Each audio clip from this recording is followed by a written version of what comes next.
So we'll come back now as to where do we get this traffic. Now this slide is the same one I showed you guys earlier today, okay? Remember earlier today we talked about building your own platform where you're out there talking and you're going to build a big following in one of these 5 areas, right? Either email, Facebook, YouTube, podcasts, and blog, okay? This has everything to do with traffic because this is what you're doing to develop traffic. And again, this is where traffic is at on the internet. So we talked about one way is finding the sites that people are advertising on. Okay, a lot of these sites are blogs. Okay, when you start digging into this, you'll be like, man, they're buying banner ads on other people's blogs. That's all we're doing right now is other people have built up this big following. They're attractive characters, they're news sites, whatever they're on, they have all these people and they're coming to read this blog and we're just buying ads on their site, right? That's the newspaper thing. So this same concept works though really well with email. So I'm gonna come back to we're gonna start at the top, kind of go back down. So one cool thing that we found is when we were trying to reverse engineer our neuropathy product, right? We're trying to find out the exact same thing. I took it through this process. I found all our competitors. I found a whole bunch of really cool stuff. And we found a couple sites that one of our competitors was buying ads on. And at the time, I had never bought banner ads before, and we were kind of nervous, but we wanted to test it out. But the one thing that we're really good at in our company, I think we're much better at this than banner ads, we're really good at buying email ads, okay? So we went to one of these sites, and they were buying ads on like a conservative Republican news site. We're like, awesome, these guys are buying ads right here on the thing.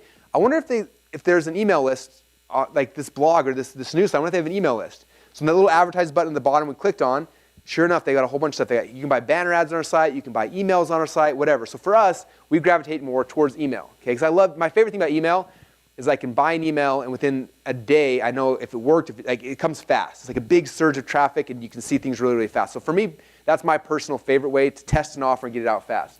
So we started going to these sites that have our target demographic on them and they've got an email list and we're buying ads directly in the email lists. That makes sense? So for you guys, you reverse engineer, you say, okay, you know, here's the health site that these guys are buying ads on. They also have an email list. Maybe I can rent that email list and put ads in that as well, okay? And again, email for me is by far my favorite, especially when we're trying to test out a funnel because you can get results really, really fast.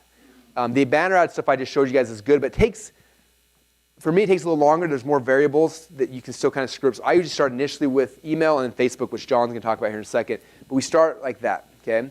So in each of your markets, as you guys are doing some of this research, I promise you that in every market, if you come back to this slide, with direct and indirect people, right? Who of your direct competitors has an email list? Okay, a lot of times your direct competitors won't promote your products because there's too much of a conflict. But which one of your indirect competitors have an email list? Okay, for email, usually we're targeting the indirect.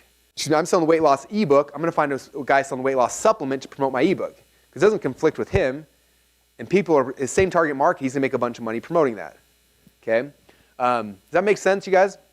And so one of the best ways from day number 1 of your business is you should be joining every single email list in your market because you want to find out what lists are out there, what people are promoting, what they're selling. And let's come back. So with email, basically 2 core things that we do with email. Okay, I talked to you guys about the strategy of building your own email list. I think you guys all get that pretty strong. So the next thing is just like you. If you got a list of 100,000 people and you send an email out, you're going to make money. There are tons of people out there in almost every single market you can dream that have email lists the exact same way. And almost all of them will let you do one of 2 things. Number 1, you can come up to those guys and say, hey, you got a big, huge email list. How would you like to send an email out and sell my product?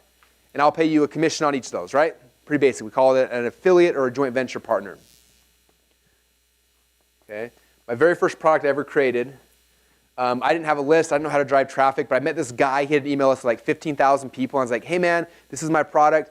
I'll give you 100% commission to sell it. He was like, why would you give me 100% commission? I'm like, I don't know. You should just do it. And in my head, I was like, amateurs focus on the front end. You got 100%, just sell it. So he sent an email out to his list. He sold a whole bunch of them. I gave him all the money he made from it. And guess what I got? 217 subscribers.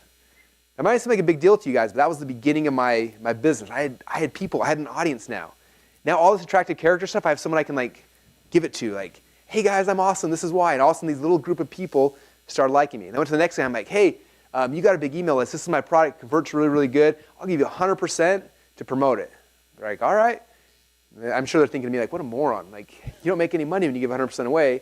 But amateurs focus on the front end, right? And I understood that. So they'd promote it. And boom, all of a sudden they promote my offer, get all the money, but I got a list. And I kept doing that, and I kept doing that. And eventually my list was 1,000 people, and then 5,000, and then 10,000. Now we're over 500,000 people, okay?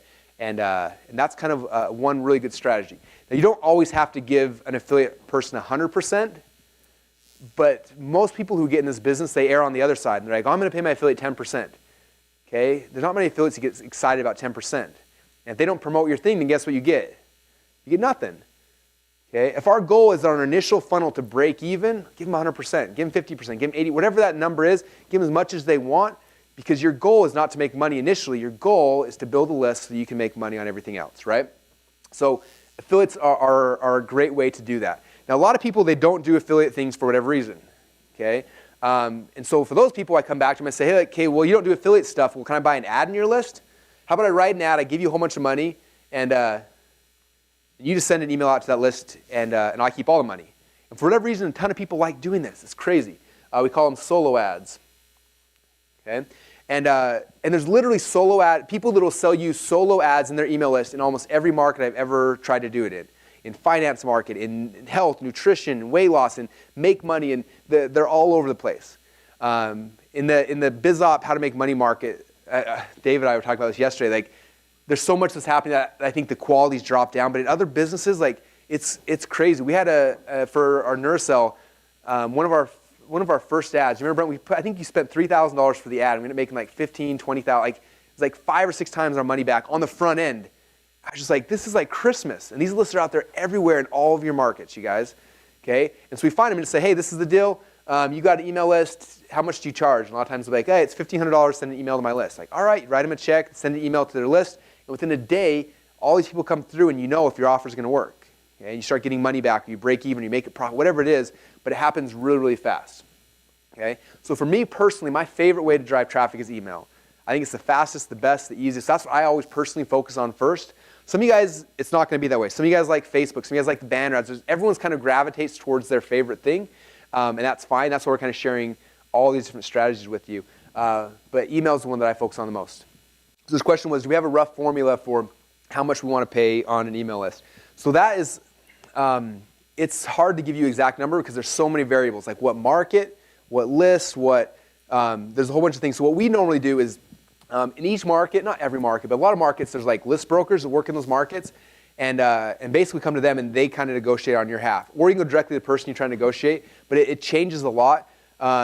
Brent's on our team that buys all the ads. What would you say is like an average? What's a good average we can give people on? What's cool about it is like he was saying, like the more specific you're getting, the more expensive you're going to do. But if you can create an offer that's more mass appeal, so like our neuropathy is nerve pain, right? A lot of people have nerve pain. Weight loss. A lot of people want to lose weight. Make money. A lot of people want to make money. And so again, everyone's like, I don't want to go in the hyper-competitive markets. But the hyper-competitive markets are the best because I can buy for a lot cheaper a bigger list. And if it appeals to more people, it's going to be cheaper for me. I can get more people in the funnel. The more specific you are, the more expensive it is. But you can also target and get that. Like our health-related lists would be twice as much money as like a general list. But usually on the health-related lists, they have health problems and will make way more money. So it kind of plays with that. How do you find a list broker? I would guess you go to Google and type in list broker, or just ask around. We work with list brokers in the BizOp space. So like Dagan Smith's great in the BizOp space. He runs a site called the Home Business Agency. It basically fuels like every MLM out there. In the personal development space, we use a guy. Personal development also like survival lists and kind of that market is growing. Brian Littman's, who we use at dedicatedemails.com. So if you have any kind of personal development offer, weight loss offer, survivalist offer, things like that, they do really well. Another guys we use is Jack Whalen. What's their company name? Or Jim Whalen, sorry. Is that the company name is Jim Whalen, or is it James Whalen Agency? They do a lot of like the financial, survival, the news list, things like that.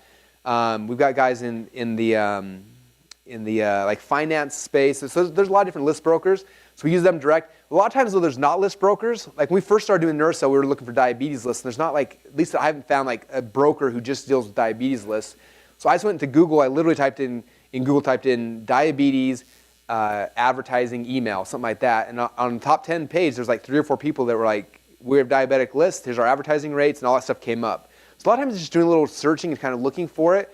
And you can find sites direct again, and just like with the banner ads, you go direct to the site as opposed to working through a network. But I would say for a lot of you guys, especially if you're like me and you're impatient, you set the whole funnel up and you're like, okay, what's the fastest way to test this? The fastest way is email. Like let's gamble $500 or $1,000 and just see if it's going to work. And you put it in there, and what's cool, like I said, is you'll find out within hours a lot of times. Like when we first in January, we did our first test with the new NeuroCell funnel. The ad went out at what time, Brent? You think it was like 5 or 6 in the morning. So by the time we got to the office, we showed up and Brent said, it was like 10 a.m. He's like, dude, we just broke even. I'm like, what? I'm like, it's 10 a.m. He's like, yeah, we just broke even. I'm like, holy crap, this is going to be awesome. And it's been a ride ever since then. Okay, because by 10 a.m. we'd already broken even. And after that, I think we tripled over that first day. We're like, this is great. And we started just running. So you never know what's going to happen until you test it.